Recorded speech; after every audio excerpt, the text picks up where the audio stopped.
Hi all, നിക്ഷേപം ഓൺലൈനിലേക്ക് സ്വാഗതം. Sony Joseph കഴിഞ്ഞ 12 വർഷമായി സ്റ്റോക്ക് മാർക്കറ്റിൽ പ്രവർത്തിക്കുന്നു. സെബി രജിസ്റ്റേർഡ് ഇക്വിറ്റി റിസർച്ച് അനലിസ്റ്റാണ്. ഓഹരി വിപണിയിൽ എങ്ങനെ ലാഭമുണ്ടാക്കാം? നിരവധി സ്ട്രാറ്റജികളുണ്ട്. എന്നാൽ ശാസ്ത്രീയമായി നമ്മളെ അതിനെ സഹായിക്കുന്ന ഒരു പഠനശാഖയുണ്ട്. അതാണ് ട്രെൻഡ് അനാലിസിസ്. ഒരു ഓഹരിയുടെ ട്രെൻഡ് കൃത്യമായി മനസ്സിലാക്കുകയാണെങ്കിൽ അതിൽ നിന്ന് നേട്ടമുണ്ടാക്കാൻ നമുക്ക് കഴിയും. എങ്ങനെയാണ് ഒരു ഓഹരിയുടെ ട്രെൻഡ് വിലയിരുത്തേണ്ടത്?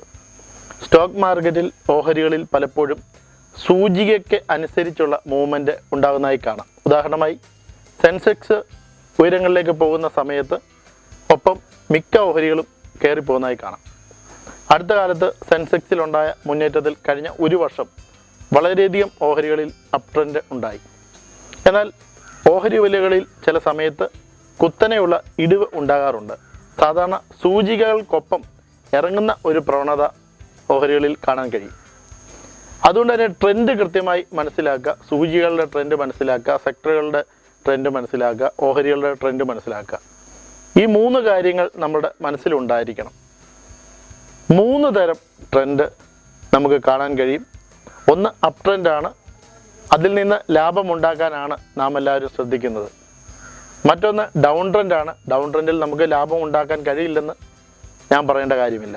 കാരണം നഷ്ടത്തിൻ്റെ കാലമാണ് ഡൗൺ ട്രെൻഡ് എന്ന് പറയുന്നത്, അല്ലെങ്കിൽ നെഗറ്റീവ് ട്രെൻഡ് എന്ന് പറയുന്നത്. മറ്റൊന്ന് സൈഡ് വേസ് ട്രെൻഡാണ്. അതായത് ഒരു ട്രെൻഡിലെസ് സിറ്റുവേഷനാണ് സൈഡ് വേസ് മൂവ്മെൻറ്റ് എന്ന് പറയുന്നത്. അത്തരം മൂവ്മെൻറ്റിൽ മാർക്കറ്റിൽ ഓഹരികൾ കൺസോൾട്ടേഷൻ സ്റ്റേജിലാണെന്ന് പറയും, അല്ലെങ്കിൽ അവയിൽ ചലനം ഉണ്ടാകുന്നില്ല. ചലനം ഉണ്ടായാൽ തന്നെ കാര്യമായിട്ട് ലാഭം നേടാനുള്ള സാധ്യത അവയിലില്ല. അതുകൊണ്ട് എന്താണ് ഒരു നിക്ഷേപകൻ സ്വീകരിക്കേണ്ട തന്ത്രം? കുറഞ്ഞ വിലയിൽ നിന്ന് വാങ്ങുന്ന ഓഹരികൾ ഉയർന്ന വിലയിലേക്ക് പോകും എന്ന് ഉറപ്പുവരുത്തേണ്ടതുണ്ട്. അതിനായി നമ്മൾ ആദ്യം നോക്കേണ്ടത് ആ കമ്പനി ഏത് ട്രെൻഡിലാണ് എന്ന് നമ്മൾ മനസ്സിലാക്കണം. ഇതിനെ വിശദമായിട്ട് ചാർട്ടുകൾ പരിശോധിച്ചാൽ മാത്രമേ നമുക്ക് അറിയാൻ കഴിയുകയുള്ളൂ. charting.com പോലെയുള്ള സൈറ്റുകൾ നിങ്ങളെ അതിന് സഹായിക്കും.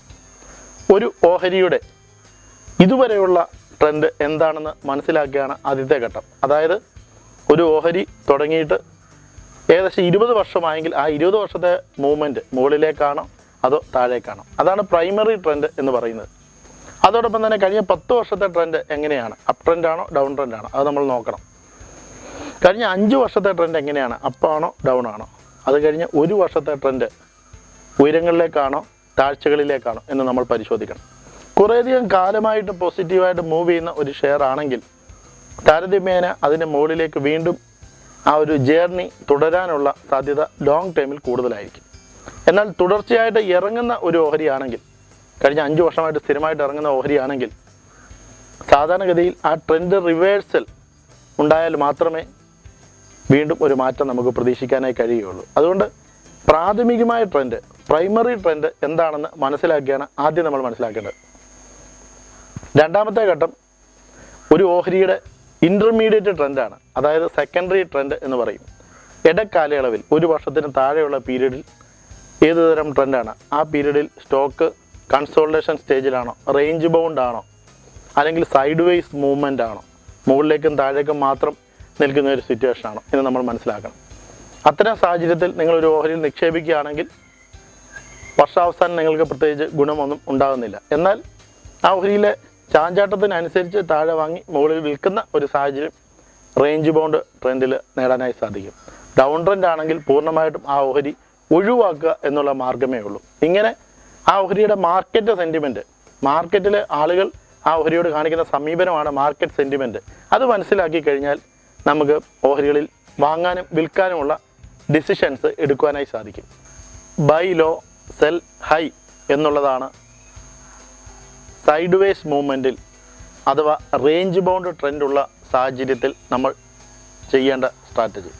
ഉദാഹരണമായി സ്റ്റേറ്റ് ബാങ്ക് ഓഫ് ഇന്ത്യയുടെ ഓഹരി 200 രൂപയിലേക്ക് വന്ന അവസരം, ആ അവസരത്തിൽ നിങ്ങൾക്ക് വാങ്ങാം. ലോ പ്രൈസിൽ നിങ്ങൾക്ക് ലഭിക്കുമായിരുന്നു. ഏകദേശം 300 രൂപയിൽ കൂടുതൽ അതാവുന്ന സമയത്ത് നിങ്ങൾക്ക് വിറ്റുമാറാം. ആ 100 രൂപയുടെ ലാഭം നിങ്ങൾക്ക് നേടാൻ കഴിയുന്നു. ശതമാനക്കണക്കിൽ നോക്കുകയാണെങ്കിൽ ഏകദേശം 50% ലാഭം ആ ഒരു മൂവ്മെൻറ്റിൽ നിന്ന് ലഭിക്കുന്നു.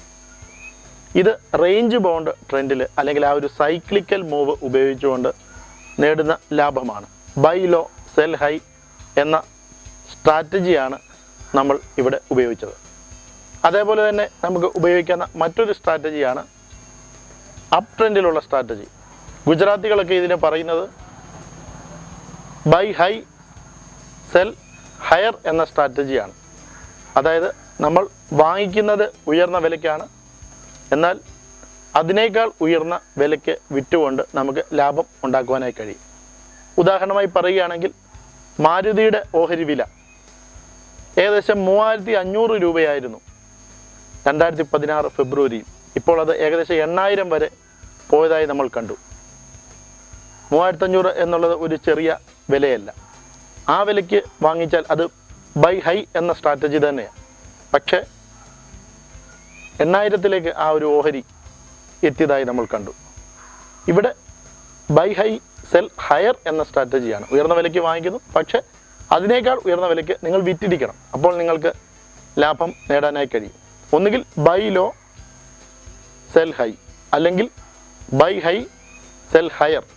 ഈ 2 സ്ട്രാറ്റജികൾ നമ്മൾ മനസ്സിലാക്കുക. ഈ 2 സ്ട്രാറ്റജികൾ കൃത്യമായി ഫോളോ ചെയ്യാൻ നിങ്ങളെ ചാർട്ട് അനാലിസിസ് സഹായിക്കും.